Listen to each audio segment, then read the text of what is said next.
Добрый день!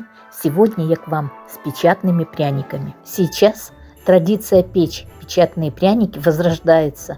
Они становятся одним из любимых лакомств детей и взрослых. Также возрождается традиция дарить печатные пряники на различные праздники.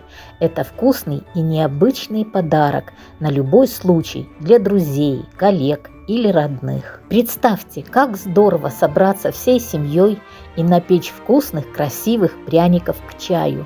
Вместе с ними рождается и теплая душевная атмосфера. В доме становится уютнее.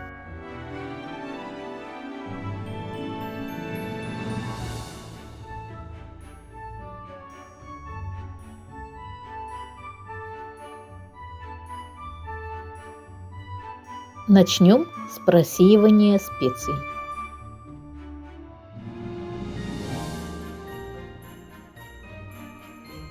«100 грамм сахара надо расплавить. Как только расплавится, сразу добавляем 150 грамм кипятка и всыпаем еще 150 грамм сахара. Когда сироп закипит, добавляем специи.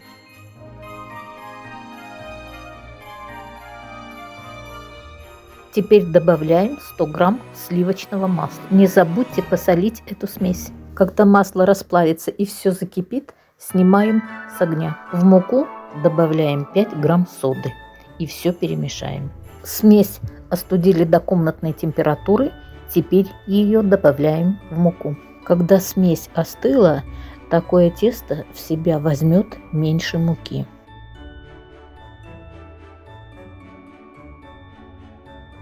Замешиваем мягкое тесто и в холодильник. В холодильнике тесто должно находиться не менее 4 часов.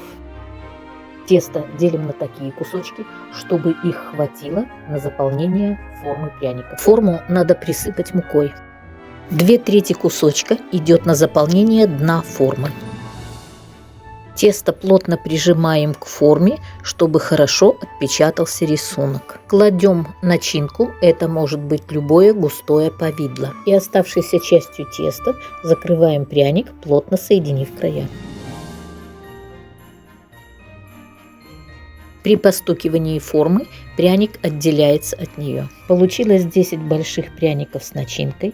Из остатков теста сделала маленькие плоские пряники. Духовку разогреваем до 240-250 градусов Цельсия. Ставим противень с пряниками и выпекаем при этой температуре 3-4 минуты. Потом духовку открываем на 20-30 секунд, чтобы охладить в ней воздух. Закрываем и переключаем на 160 градусов Цельсия. Выпекаем еще 7-10 минут в зависимости от размера пряника. Пряники покрыли глазурью. Делаем глазурь. Берем одинаковое количество воды и сахара, доводим до кипения, кипятим 2-3 минуты и покрываем горячий пряник горячей глазурью.